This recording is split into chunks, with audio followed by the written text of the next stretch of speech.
Welcome back to the channel. Tonight, I have a story that might make you think twice before wandering into an unfamiliar forest. Deep within an ancient wilderness, hidden beyond every map, lies a mysterious village that most people believe doesn't exist. Those who claim to have found it all tell the same terrifying story. Time seems to stop. The villagers never grow old, and leaving is far more difficult than entering. So turn down the lights, get comfortable, and join me as we uncover the chilling mystery of the lost village deep in the forest. Let's begin. It was a cold autumn morning when 28-year-old Ethan Carter packed his backpack and set out on what he believed would be another ordinary hiking trip. Ethan had spent years exploring remote forests across North America. The deeper he ventured into the wilderness, the more alive he felt.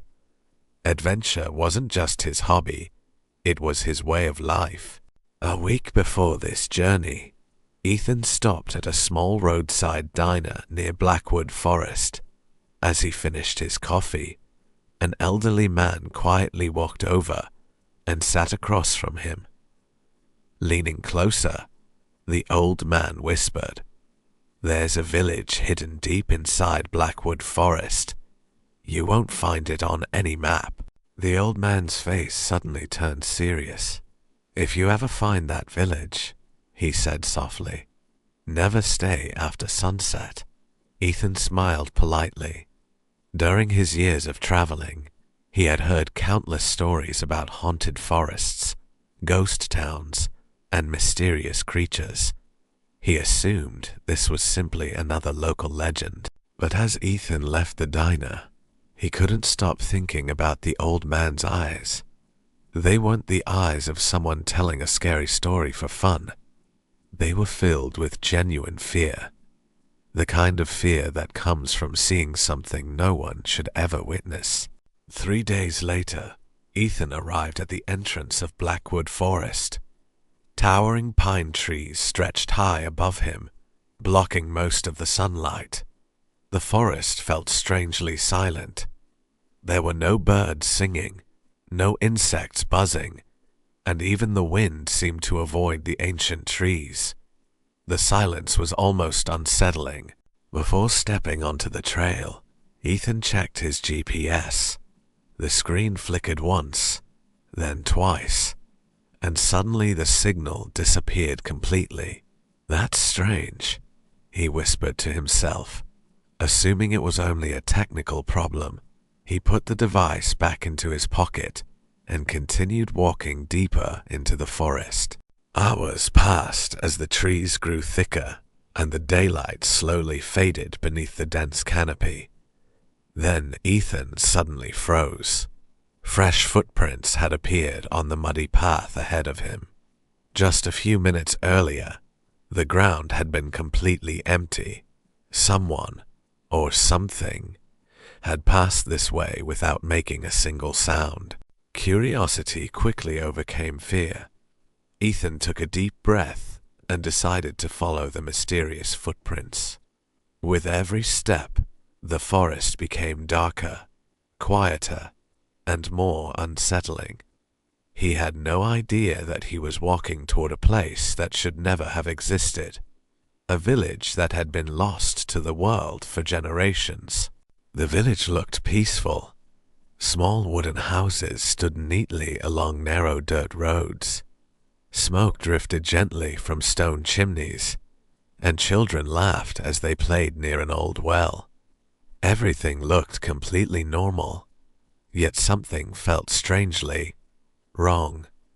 The silence of the forest had vanished the moment he stepped inside.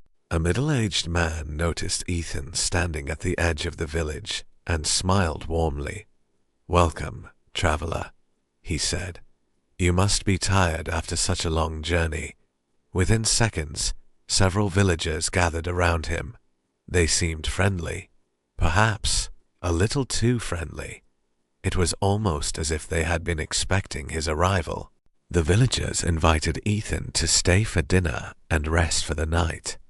Although he hesitated, The warm food and welcoming smiles made it difficult to refuse. Besides, the sun was already beginning to set behind the towering trees. Finding his way back through the forest in the dark didn't seem like a good idea. During dinner, Ethan asked a simple question. "What's the name of this village?" The room fell completely silent. Every villager slowly looked at one another, but no one answered. Then, after several long seconds, the village elder smiled and quietly said, "Names aren't important here." Trying to ignore the strange response, Ethan reached for his phone to take a few pictures. The camera worked perfectly, but there was still no signal, no GPS, no internet. It was as though the outside world had completely disappeared. For the first time that day, he felt a chill run down his spine. Later that evening, an elderly woman quietly approached Ethan while no one else was watching. In a trembling voice, she whispered, "You need to leave before midnight. Once the village bell rings, the road home disappears." Before Ethan could ask another question, she quickly walked away and vanished into the darkness. The second the church bell stopped ringing, the entire village fell into an eerie silence. The cheerful laughter of the children was gone. The warm smiles on the villagers' faces slowly disappeared. One by one, they turned their heads and stared directly at Ethan, without saying a single word. A cold wind swept through the empty streets. The lanterns hanging outside the houses began to flicker violently, casting long dancing shadows across the ground. Ethan's heart pounded as he realized something terrifying. Every shadow around him seemed to be moving, even when nothing else was. Remembering the old woman's warning, Ethan grabbed his backpack and hurried toward the path where he had entered the village. But after several minutes of walking, he found himself standing in the exact same place. No matter which direction he chose, every road somehow led back to the village square. As Ethan followed the trail, he heard slow footsteps behind him. He turned around instantly, but no one was there. The footsteps stopped. He took another step forward, and once again, the footsteps echoed behind him. This time, they were much closer. Fighting his fear, Ethan refused to look back again.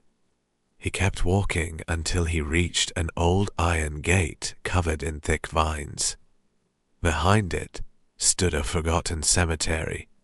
The moonlight revealed dozens of weathered gravestones, their names almost impossible to read after decades of decay. One gravestone caught Ethan's attention. Brushing away the dirt with his hand, he froze. The date carved into the stone was more than 100 years old, but the name belonged to the village elder who had welcomed him only hours earlier. Before Ethan could process what he had discovered, the church bell rang again. This time, every gravestone around him began to shake. From somewhere deep within the darkness, a low whisper echoed through the cemetery. "You should never have come here." Ethan stumbled backward in horror, unable to believe what he had just seen.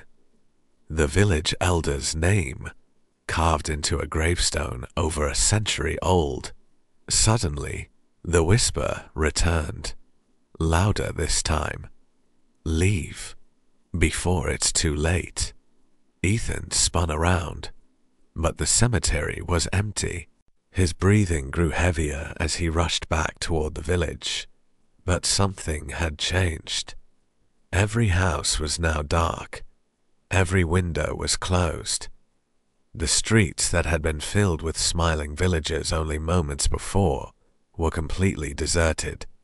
It was as if the entire village had vanished into thin air. Then a wooden door slowly creaked open.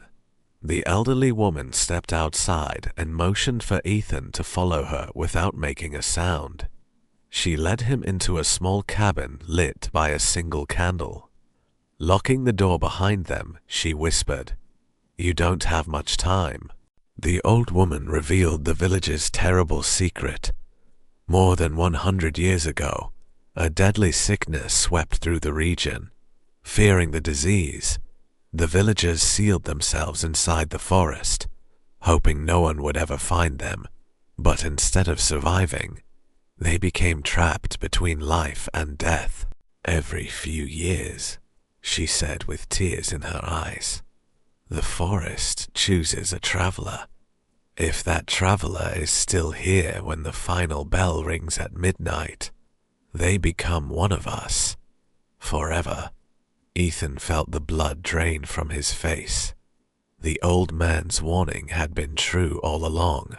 The old woman handed Ethan a faded map that looked older than the village itself. A narrow path was marked in red. "This is the only way out," she whispered. "But once the final bell begins to ring, the path will disappear forever." Without wasting another second, Ethan thanked the old woman and ran into the darkness. Behind him, doors slowly opened all across the village. One by one, the villagers stepped outside. Their empty eyes locked onto Ethan as they silently began following him through the narrow streets. Ethan reached the edge of the forest just as the first stroke of the midnight bell echoed through the night. The narrow path appeared between the trees exactly where the old woman had described, but something was standing in the middle of the trail, waiting for him in complete silence. Moonlight slowly revealed the figure standing in the middle of the path. It was the same elderly man from the roadside diner, but something was terribly wrong. His eyes were completely black, and his pale face showed no sign of life. A chilling smile slowly spread across his face as he whispered, "I warned you not to stay after sunset." Ethan froze in fear. Before he could speak, the old man stepped aside and pointed toward the narrow trail. "Run," he said. "The forest still remembers the living, but once the final bell rings, no one can save you." Without asking another question, Ethan sprinted down the path as fast as he could. Behind him, the village came alive with terrifying sounds. The church bell echoed through the forest again and again. Hundreds of slow footsteps followed him from the darkness. Whenever Ethan dared to glance back, he saw shadowy figures moving silently between the trees, growing closer with every second. Branches clawed at his clothes as he pushed through the dense forest. His flashlight slipped from his hand and disappeared into the darkness. He kept running without looking back. The whispers around him grew louder. They all repeated the same haunting words. "Stay with us. Forever." Suddenly, Ethan saw a faint beam of sunlight shining through the trees ahead. Summoning every last bit of strength, he raced toward it. The moment he crossed the edge of the forest, the whispers stopped. The footsteps vanished. The bell fell silent. Everything became completely still. Gasping for breath, Ethan looked back one final time. Blackwood Forest stood silent, as if nothing had ever happened. There was no village, no church, no mysterious lights, only endless trees stretching into the distance. It was almost impossible to believe that the nightmare had been real. Weeks later, after returning home, Ethan developed the photographs he had taken inside the village. His hands began to shake. Every picture showed empty streets and abandoned houses. The smiling villagers were nowhere to be seen. It was as though they had never existed. But in the very last photograph, something sent a chill down his spine. Standing behind him, Barely visible in the shadows was the elderly woman. She was staring directly into the camera, with a faint smile on her face, and written across the bottom of the photo were the words, "We'll be waiting for your return. The end."